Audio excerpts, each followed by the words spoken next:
I'm Brian Javorek, Product Category Manager here at Team Wendy. In today's Headstrong Knowledge Vault video, we're looking at how to replace the liner system on your RIFLETECH helmet. There's a few reasons you might want to replace your liner system. One is to make sure it's providing the best blunt impact protection. Another is for hygienic reasons, if the liners are showing signs of wear or bacteria growth. As a manufacturer, we recommend replacement at least every year, but your use may vary depending on how often you wear the helmet and how much sweat and dirt accumulates in the system. The first step to replacing the pads in your RIFLETECH helmet is to remove the existing liner system. We're going to take out all 3 of the impact liner pads and all 4 of the gray cooling pads inside. I'll take out the cooling pads first.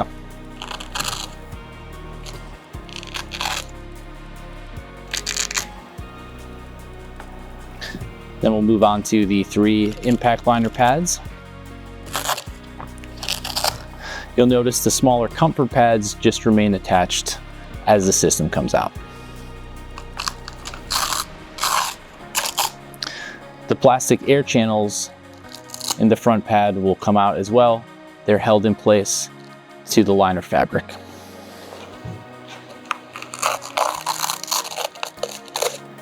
To install the new pads, we'll start with the front. We're going to install all 3 of the impact liner pads shown here. The front pad should already have these plastic air channels installed, but should they come loose for any reason, you can simply push the arrow-shaped plastic piece through the slit in the liner. To install the front, I fold the edges towards the center. I get the pad centered inside the helmet, left to right, and push down so that it's fitting just above the helmet brim. I then work my way up towards the crown of the helmet and down to each side.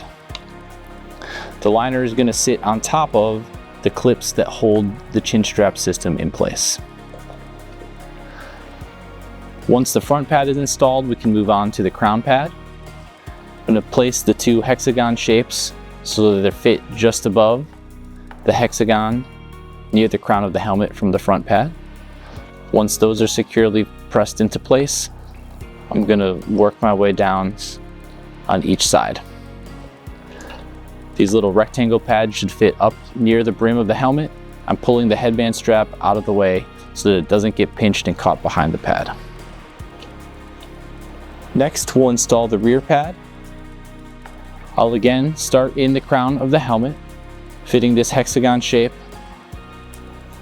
so that it's following the edge of the crown pad. I take the side sections and fold them towards the center so that I can focus on pressing along the center line of the helmet. The pad should be held in place with the Velcro that's already installed in the helmet shell. Once the middle is securely fastened, I'm going to work my way to the left and right side, pushing the pad down, and again making sure the chin strap and headband straps are up out of the way. Once the impact liner is installed, we move on to installing the comfort pads. They will go into the helmet as oriented here. We don't need to install every pad. I always recommend starting with each pad in place, but then removing or repositioning any pads that are causing discomfort. I like to start with the front pad and start in the middle of the helmet, press this down into place over the impact liner. There are Velcro shapes on the back of each one of these comfort pads to make sure they attach to the fabric on the impact liner. This curved piece fits down below the W logo. In the crown, this double hexagon shape is designed to match the shape of the impact liner. This is the one pad that I recommend removing if you're having any discomfort in the crown of the head. This piece fits in the back, again just below the hexagon piece in the crown. The curve of the rear pad should face the crown of the helmet.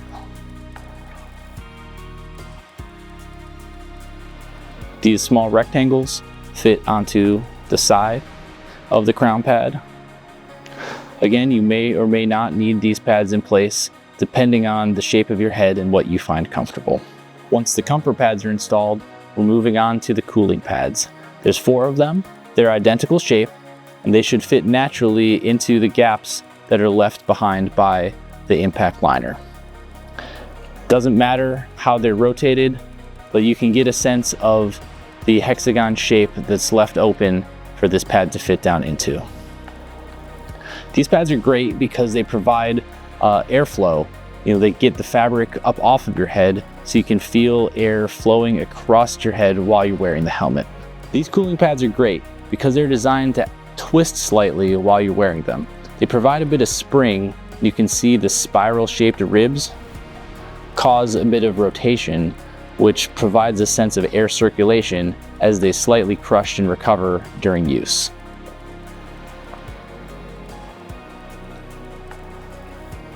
We've now installed all 4 cooling pads, all 3 impact liner pads, and all of the comfort pads that come with the kit. Your RIFLETECH helmet is now set with a fresh liner system.